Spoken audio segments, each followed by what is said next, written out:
Continuamos con otro episodio de esta serie A la luz de su palabra, ya el episodio 92. Ya vamos a llegar a los 100 episodios con la ayuda de Dios. Y diríamos en ese gustar, en ese andar sin apuro, que apenas vamos por el libro de Jeremías. Es que así es la palabra de Dios. Y más aún, yo voy saltando capítulos. Yo estoy seguro que un teólogo de verdad, un exégeta bien comprometido, pues haría como me han dicho a mí personas que han estado en talleres, que de un versículo de un evangelio te pueden sacar un taller de un mes o todo un día. Porque es que la palabra de Dios es rica en sabiduría, es rica en profundidad, es rica en alimento, en novedad, en esa capacidad propia también de los seres humanos de adaptarse a cada momento, a que lo que hoy escuchas, mañana lo vuelves a escuchar y te dice otra cosa y te inspira otra cosa. Que muchas veces la palabra de Dios no es estéril por su propia naturaleza, sino por nuestra disposición a oírla o no. Y sin duda yo agradezco mucho la posibilidad de hacer esta serie porque, como yo lo he comentado en otras oportunidades, también lo hablo en familia, esto no está hecho para medir quién lo escucha, quién no lo escucha, cuántos likes le dieron. Uno a veces generalmente va monitoreando esto por un tema de estadística, pero mi motivación poco a poco, porque no fue que desde el comienzo fue así, la he tratado de ir sacando de eso y sencillamente lo hago porque me gusta hacerlo. Así solamente el que me escuche sea yo, o así sea un material que mañana el que pueda sentarse a oírlo con calma, si así Dios lo permite, sean mis hijos, mis nietos, lo que Dios disponga en la vida, o generaciones del mañana donde ya yo no esté presente. Y no para el reconocimiento de mí, sino para que siga Dios vigente en los tiempos por venir. Y propiamente Jeremías, que como ya les he comentado, un profeta que tuvo que predecir, vivir además el destierro y esta terrible sensación del pueblo de Dios de sentirse literalmente abandonado, castigado, doblegado por la invasión de personas que de verdad entraron a hacer daño, o sea, a acabar con ellos, con su identidad, con sus creencias. Y murieron personas y murieron niños y vivieron esclavitud y todo eso lo vivió Jeremías. Por lo tanto, así como uno puede decir que cada quien vive los tiempos que Dios disponga, que tiene que vivir, Jeremías, si lo hubiesen puesto a escoger, quizás él no hubiese escogido ese tiempo, pero fue un gran profeta para su tiempo. Hoy vamos a hablar de la sabiduría. La sabiduría es uno de los 7 dones del Espíritu Santo. Además, creo que es de los dones más integrales. Todos son importantes, pero este don es adentrarse en algo muy profundo, muy misterioso, muy inalcanzable en cierta forma. Por eso es adentrarse, no dominar y no conocer del todo el pensamiento de Dios, la voluntad de Dios, cómo Dios mira, observa y responde al mundo. Si nosotros vemos los diálogos de los evangelios, cuando Cristo hablaba, a veces hacía discursos largos. Por ejemplo, las bienaventuranzas son un discurso largo, profundo, de mucha sabiduría, que yo estoy convencido que más de la mitad de los que estaban ahí no entendían lo que Jesús estaba diciendo, o sea, por una gracia especial del Espíritu Santo. Hoy por hoy todavía cuesta entender muchas de las bienaventuranzas, o por lo menos aceptarlas bajo lo que uno entiende para el mundo. Pero Cristo también a veces con pocas palabras, con preguntas sobre preguntas. Tú me preguntas esto, pero yo te pregunto esto y si me respondes yo te contesto. Cristo silenciaba voces y hacía que las conciencias vibraran. ¿Por qué ocurre esto? Porque nos lo dice muchas veces la palabra de Dios y también Cristo nos lo ratificaba, que también está en la palabra, o sea, Él es parte de esa palabra de Dios, que nosotros no éramos personas de este mundo y que la sabiduría del mundo no es la sabiduría de Dios y que sus caminos no son nuestros caminos. O sea, Cristo si algo deja muy marcado, voy a hacer una comparación muy mala, pero es como decir, bueno, Cristo sí se lava las manos como se las lavó Pilato, pero es que realmente Él no se involucra con las cosas del mundo, sobre todo con las cosas que pervierten tanto el sentido propio de la existencia humana. Es así como en el capítulo 8 de Jeremías, del versículo 22 al versículo número 23, cortico, vamos a escuchar esto que nos dice el profeta Dios a través de la boca del profeta. Dice: que no se alabe el sabio por su sabiduría, ni el valiente por su valentía, ni el rico por su riqueza. Quien quiera alabarse, que busque su alabanza en esto, el tener inteligencia y conocerme. Yo soy Yahvé, y mi obrar en la tierra no es más que bondad, rectitud y justicia. Estas son las cosas que me gustan. Palabra de Dios, te alabamos, Señor. Además dice palabra de Yahvé. Yo digo, palabra de Dios, te alabamos, Señor. A mí me ha pasado, uno ha sido alabado muchas veces. A veces hay dones de Dios que es importante que uno mantenga esa idea clara, que lo que brilla en uno no es de uno. Eso te permite mantener los pies en la tierra. Pero yo sí he sido fruto de muchas alabanzas en diferentes momentos, por mi manera de hablar, por mi manera de pensar, de resolver problemas, de proponer ideas. Y dentro de todo ese proceso de alabanza, cuando uno está tan lleno de tanta azúcar, te entra esa diabetes espiritual. ¿Cuál es la consecuencia de eso? Cuando tú sigues haciendo cosas por las cuales antes te alababan, pero luego ves que los créditos se los está llevando otro, y eso me ha pasado, tú te empiezas a molestar y además empiezas como a ratificar: esto no sería lo que es sino si yo no estuviera aquí, o esta familia no lograría lo que ha logrado porque si yo no estuviera acá, porque yo soy el que trabaja, porque yo soy el que aporta, porque yo soy el que piensa, y aparece el yo como una constante. Usted coloca el yo, abre un paréntesis, coloca dentro todos los elementos, cierra paréntesis y todo eso lo multiplica por el yo. En todo está usted, estoy yo. Eso a mí me ha pasado. Por eso a mí me gusta cómo con la sencillez de la palabra de Dios, con 3 palabritas, además que son acciones, acciones de bondad, ser bondadoso, ser recto y ser justiciero, o ser una persona de justicia. Esas 3 acciones definen claramente lo que es parte de Dios. No es que Dios esté solamente englobado allí, pero es bueno recordarlo, porque la bondad recoge la misericordia, y Dios sí es infinitamente misericordioso. Ya yo he hablado de esto en otras oportunidades. Y cuando yo hablo de esto y luego hablo de lo que voy a hablar, no es que empiezo a restarle importancia a la misericordia, es que Dios en todo es pleno. La misericordia es infinita y no se mancha con nada, es misericordia y punto. Pero también es rectitud, y al hablar de rectitud es que Dios es incorruptible, es insobornable, trata todo con equidad, juzga a las personas con la equidad de su propia vida, o sea, no en comparación con otros. Porque si hablamos de la equidad, vamos a poner un ejemplo. En aquella parábola donde el hombre trabajaba desde la mañana, el otro desde el mediodía, el otro al final del día, y todos recibieron un denario, ahí no hubo equidad. Si yo lo veo así, y Dios está, pero entonces Dios responde y dice: ya va, yo al de la mañana le ofrecí un denario. Si yo al del mediodía y el de la noche le di el mismo denario, es porque a mí me dio la gana, porque el dinero es mío. Lo voy a decir en mi lenguaje. Dios no lo dice tan así. Pero, o sea, yo con mi dinero hago lo que me da la gana.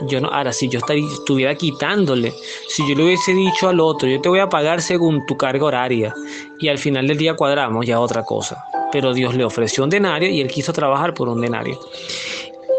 Y luego, cuando él comparativamente ve lo que se le paga a los otros, él reclama más dinero. Pero no, yo quise ser generoso con los demás. Pero eso no quita que yo estoy siendo justo con lo que te ofrecí a ti. Eso solamente lo entiende las personas que son totalmente dejadas a la voluntad de Dios y desprendidas de lo material. Yo no soy así. A mí todavía me falta camino para eso. Pero sí he visto y uno lo ve en muchas cosas, porque hay verdad que hay gente que abusa, hay gente que abusa de la generosidad de otros. Es como cuando si usted tiene 3 trabajadores y uno es el que más le responde, entonces usted siempre le dice a ese que es el que le responde que haga todo y los otros siguen vagueando y no les dices nada. Pero ya ahí es un tema tuyo, eres un mal líder, porque además no confrontas a lo que realmente tienes que confrontar. Entonces explotas al otro y el otro se cansa y al final dice, ¿para qué yo voy a seguir dándome tanto si al final todo el mundo gana lo mismo y nadie trabaja lo mismo que yo? O sea, abusan de mi generosidad. Esto tiene siempre dos perspectivas y dos lecturas que tener. Hay que tener cuidado con la rectitud. La rectitud no es fácil ejercerla. Ejemplo, usted trabaja de gerente en un banco y hay 40 personas diarias llevan carpeticas para pedir un préstamo y usted con todo se pone con un látigo a verificar ingresos, constancias, certificaciones, lo que sea. Pero llega el compadre suyo, llega la novia la muchacha que a usted le gusta y para demostrarle su poder usted agarra ni ve la carpeta y le da el préstamo y le da un poquito más por si acaso se queda corta, sin pasarse todo lo que los demás sí tienen que sufrir.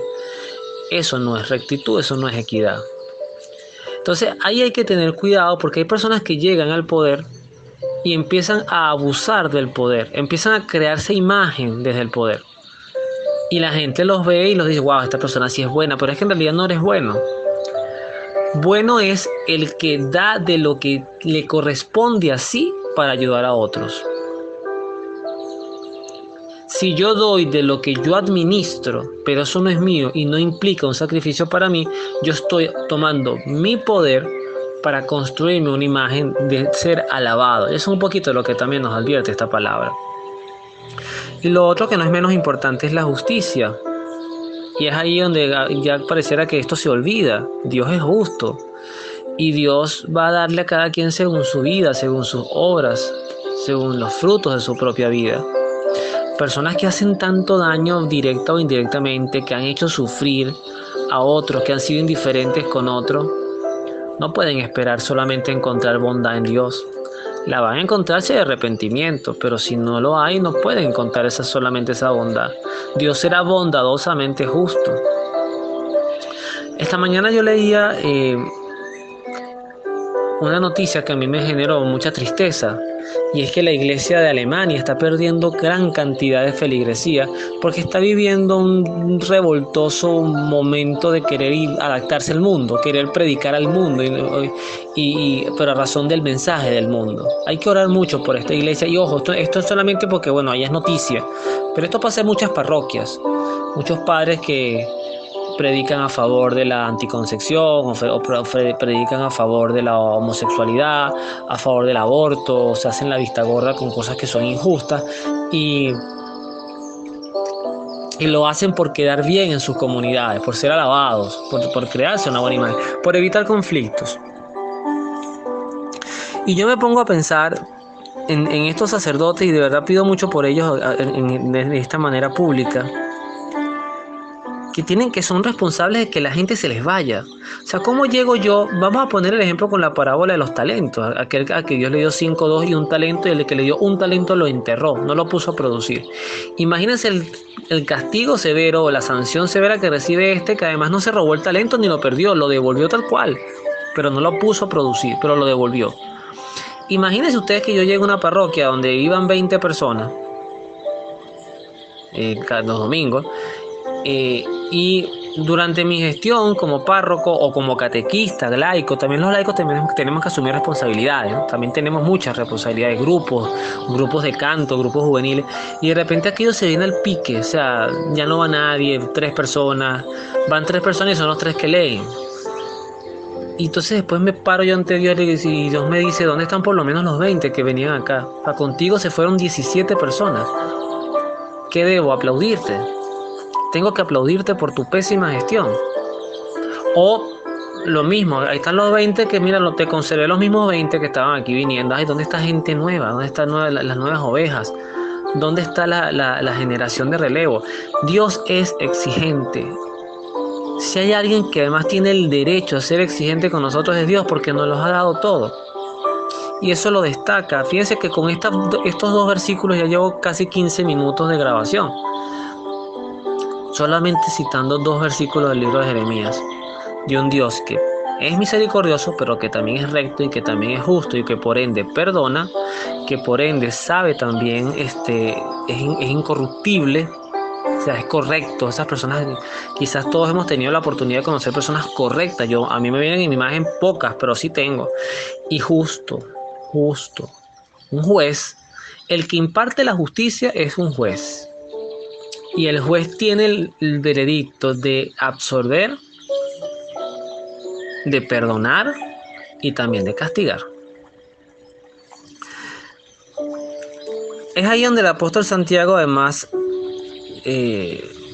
ya nos hablará en el capítulo 3, del versículo 13 al 18, de la verdadera sabiduría. Y él nos dice, además comienza con una pregunta sarcástica. Yo lo interpreto así. Dice, así que eres sabio y entendido. O sea, eres sabio y entendido. Si tu sabiduría es modesta, y aquí donde un poquito va el título de este episodio, sabiduría sin humildad. Si tu sabiduría es modesta, veremos sus frutos en una conducta noble. Pero si te vuelves amargo, celoso, peleador, no te fías de ella, que eso sería mentira. Perdón. Pero si te vuelves amargo, celoso, peleador, no te fíes de ella, que eso sería mentira. Esa clase de sabiduría no viene de arriba, sino de la tierra, de tu propio genio y del demonio. Wow, es duro. Yo tengo fama de amargado. Estoy trabajando durísimo, tengo ya tiempo en eso. No lo he sanado del todo, pero sí hay cosas que me molestan y mi cara es un sistema, una luz, un sol, en un sistema galáctico que lo ilumina mi molestia de una manera indisimulable. O sea, no tengo esa habilidad de disimular mi molestia. Y además, también he desarrollado en los últimos años, diría en los últimos 3, 4 años, una habilidad también de expresar, siempre con mesura, trato, pero de hablar, esté delante de quien esté, hablar de las cosas que como las siento. A lo único que todavía le tengo un pseudo respeto, por no decir miedo, son las autoridades policiales y militares que te paran en las calles, porque no les tengo confianza. Y tengo que decirlo, es un trabajo también mío, pero no les tengo confianza. Me genera ansiedad cuando uno va a un vehículo y te paran porque tú no sabes con qué te van a salir. Eso sí me genera todavía un pseudo miedo, pudiéramos decir. Pero confronto ideas con ideas. Pero sí me he dado cuenta, y esto lo reafirmo con el apóstol Santiago, que cuando yo he querido tomar decisiones porque estoy muy molesto, son las peores decisiones que voy a tomar. Gracias a Dios no las he tomado. En los últimos años no las he tomado. Por una enseñanza que yo ya he dicho en esta serie, seguramente en otra, que uno no debe tomar decisiones ni cuando está molesto ni cuando está muy alegre. Las alegrías generalmente van de la mano con promesas que después tú sabes que no vas a cumplir. Pero las rabias van con decisiones te puedes hasta querer ir del trabajo, divorciarte, dejar todo, caerle a golpe al otro o una sed de venganza irracional que después te haga hacerle daño a otra persona y te colocas al nivel del que te hizo daño a ti. Entonces Santiago muy directamente dice, eso no es de Dios. O sea, donde está la ira, donde está la rabia y además de los pensamientos que emanan de esa emoción, ahí no está Dios. Lo dice con mucha claridad. Allí no está Dios. ¿Quién está allí? Pues el mundo, tu propio genio y el demonio. Es como los tres enemigos del hombre, que es el demonio, la carne. Siempre se me olvida uno, pero yo sé que son tres. Es el demonio, la carne y el mundo. Esos son los tres enemigos. Entonces fíjese usted lo que nos dice de Santiago. Está hablando de la tierra, puede ser el mundo, tu propio genio, que puede ser la carne, y el demonio, que es el demonio. O sea, están los tres enemigos del ser humano. Y sigue el apóstol diciendo, y donde hay envidia y ambición, hay también inestabilidad y muchas cosas malas. En cambio, la sabiduría que viene de Dios, de arriba, es ante todo recta y pacífica. Fíjense que coincide con lo que dice en Jeremías. Rectitud, paz, puede ser sinónimo de bondad, capaz de comprender a los demás y de aceptarlos. Está llena de indulgencia y produce buenas obras. No es parcial ni hipócrita. Los que trabajan por la paz siembran la paz y cosechan frutos en todo lo bueno. Por eso vuelvo al principio de mis alabanzas. Sí, yo creo que Dios a cada quien les coloca dones. Hay gente que tiene una capacidad, por ejemplo, para el deporte, para cantar, para componer, para interpretar la palabra de Dios, que además es el don de entendimiento, un don que también es muy necesario. O sea, no solamente leer la palabra de Dios, sino también entenderla para ti y para los demás. Pero tenemos que cada vez entendernos y vernos, como yo le digo al Espíritu Santo, y vengo haciendo ese ejercicio muy recientemente. Yo todos los días le pido al Espíritu Santo sus 7 dones, y se lo pido para mí, se lo pido para mi hijo, para mi esposa, para los seres que amo. Pero le digo que ninguno de esos dones me los dé si no me incluye un octavo requisito, que sería el primero de todos, que es la humildad. Y la humildad te invita a ser prudente cuando tienes que callar. Es decir, cuando el que va a hablar es tu ego, tu rabia, pero también ser muy contundente, directo, cuando hablas en verdad. Que el Espíritu Santo coloque en mi boca esas palabras que además tenga la ansiedad de tener que decirlas. Eso es fundamental para la vida, eso es fundamental para poder crecer como persona. Entonces, tenemos que pedir la sabiduría o buscarla en donde está. Y la fuente de esa sabiduría, una fuente inagotable, es Dios, especialmente en la figura del Espíritu Santo, pero es Dios en plenitud. Y tenemos que además tener la docilidad de empezar a perderle el gusto hasta llegar al punto que ya no sea insípido, a ser reconocidos, alabados, aplaudidos por el mundo, por las personas que nos rodean. No somos, Catalina de Siena lo decía, también lo he dicho en otros episodios, que somos nada sin pecado. Pero eso no es un tema de autoestima, no es que no nos amemos. Cristo dice, ámense los unos a los, amar al prójimo como te amas a ti mismo. Y Dios nos invita a amarnos muchísimo, amarnos incesantemente, amarnos, a querernos, a cuidarnos, cuidar la salud, eso está bien, a cultivar la mente y el cuerpo, a buscar las cosas de arriba, a ser buenas personas. Son caminar, eso no es fácil. Nacemos con un pecado del yoísmo, de la concupiscencia, pero además del egoísmo, que como que viene innato en nuestro ser. Uno lo ve en los niños. Cuando uno tiene la oportunidad de estar con su hijo y verlo crecer, uno se da cuenta cómo ese yo predomina en una etapa muy importante de ellos. Todo es para ellos, todo es para mí, primero yo. Cuesta sacrificar, por eso quienes enseñan a compartir, y eso aplaudo a mi esposa, que siempre le enseñó a mi hijo, le regalaba un paquetico de chocolatico que traía varios, y ella le enseñaba a abrirlo en familia, y así te tocaba de los 5, te tocó solamente uno, pero lo compartiste. Y es una habilidad que todavía él tiene y que todavía él hace, y que yo particularmente me cuesta, y que he conocido a muchas personas que le cuesta esto. Uno aprende, y ser desprendido, ser generoso, ser un poco confiados. No tanto, no confiar en los hombres, porque eso también lo maldice el profeta Jeremías, eso lo veremos más adelante. Él advierte, cuidado con el hombre que confía en otro hombre, y cuando habla de hombre, habla de humanidad. Hay que confiar en Dios, pero tenemos que dar una cuota de apostar también por la humanidad sin llenarnos de expectativas. Todo el mundo nos puede decepcionar, todo el mundo, hasta tú mismo te decepcionas a ti mismo. Pero ya si tienes esto claro, entonces ya tú, como sabes que cualquiera te puede decepcionar, ya nadie te decepciona. Porque tú no has puesto tu esperanza en nadie, sino en Dios. Y cuando haces algo bueno, hazlo por Dios, no porque te lo reconozcan. Y eso también es un aprendizaje para mí. Y cuando ayudemos a otras personas, y cuando hagamos las cosas bien, cuando aportemos cosas, como Dios sabe quién lo está aportando, como Dios sabe quién lo dijo, como Dios sabe lo útiles que podemos ser en determinados lugares. Entonces, mientras Él lo sabe, lo demás es insignificante de verdad.